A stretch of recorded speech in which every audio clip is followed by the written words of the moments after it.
Are folks more interested in politics, or are they more interested in solving the problem? If they're interested in solving the problem, then this can be solved. If the preference is for politics, then it won't be solved. Welcome to the Journal Editorial Report. I'm Paul Gigot. That was President Obama in Dallas this week, attempting once again to frame the debate over immigration and pointing the finger at Republicans for failing to act. Under fire for his decision not to visit the Texas border during a 3-day fundraising swing through the state, the president is asking Congress for $3.7 billion in emergency spending to help deal with the influx of tens of thousands of unaccompanied children from Central America, a situation that has developed into a political and humanitarian crisis for the administration. Joining the panel this week, Wall Street Journal editorial board member Dorothy Rabinowitz and columnists Kim Strassel and Mary Anastasia O'Grady. So, Mary, you followed this issue for years, migration from the Americas to the United States. What is behind this influx of children? Well, I think, Paul, what you have is a combination of factors, both push and pull factors. So from Central America, you have lots of crime and violence. Right. And that's well documented. General Kelly wrote a piece for the Military Times this week saying that the effect of the war on drugs in Central America has created a chaos, really, and a breakdown of institutions in Central America. What are the pull factors? People want to get away from that. Right. And the pull factors, I think, are, first of all, most important is an asylum opportunity that children have because of a law passed in 2008 during the Bush administration, right, bipartisan, that says that children who arrive in this country and claim that they are here, that they need asylum, are entitled to a hearing. Right. And that hearing can take up to 2 years. And so they know that if they get here, they can stay for some period of time while they await their hearing. If they're from Central America, Mexico, children from Mexico and children from Canada have to be sent back. And this is a law that was attempting to stop human trafficking. It was attempting to give children who right, are on the run a chance. And the fact that they're Central American children, I think, is really complicating the situation because they cannot be sent back according to U.S. law. Now, if Congress wants to change that law, that's fine. But under the law, and Republicans say that they believe in the rule of law, these children have the right to a hearing.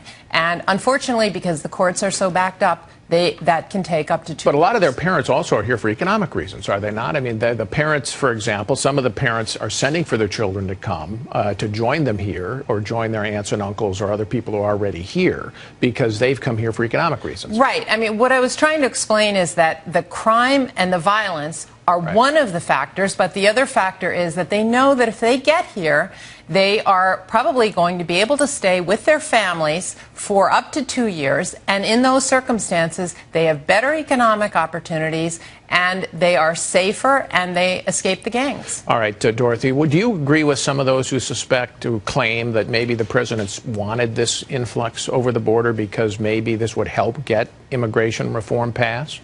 Well, yes, and I suspect he wanted it for a number of other political reasons as a thrust against the Republicans. But I mean, maybe making the Republicans look uncompassionate or something? Indeed, this has been the great stick he's used against them.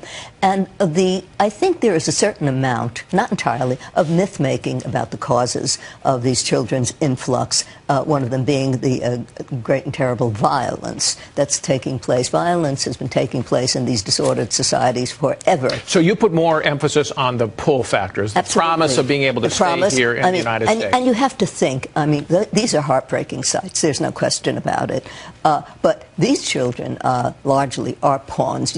If you can imagine parents sending these babies over these incredibly dangerous treks for the purpose of escaping the violence and danger of their communities, you have to raise questions about the motive of sending these people. I will say, Dorothy, I disagree with you on whether the president wanted to see this, because if he did, this was the dumbest strategy for getting immigration reform passed. This has set back immigration reform for years, I think. So, Kim, how well do you think the president is handling this?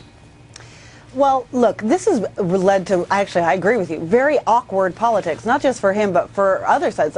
His bigger issue, quite aside from the complaints that he didn't go down for a visit while he was fundraising in Texas, this is a guy whose left has already been beating him up for what they view are too many deportations already. And yet his response to this has had to be, in some ways, that he's going to get tougher on this and deport these children. So that it's awkward for them. Meanwhile, Republicans who spent their years saying the only problem is border security, that's kind of blown a hole in that argument, because as Mary said, I mean, people are not coming up and sneaking across the border. These children are coming being collected down there because under the law they're entitled to a hearing. And so what this all gets back to in the end is a failure, as you mentioned, of immigration reform, and both sides sort of bear equal guilt for not having done more in ways that would actually fix this problem rather than just trying to tread water and keep up with it. Do you think the president, Dorothy, should have gone to the border and it looked like he was inspecting this and on top of the issue? Yes, the answer is. However, I don't think the president feels quite like the president he was before that, and this was an expansion of his so sue me attitude towards public relations. This is the same person who went to hold Governor Christie's hand after the flood. And Hurricane Sandy.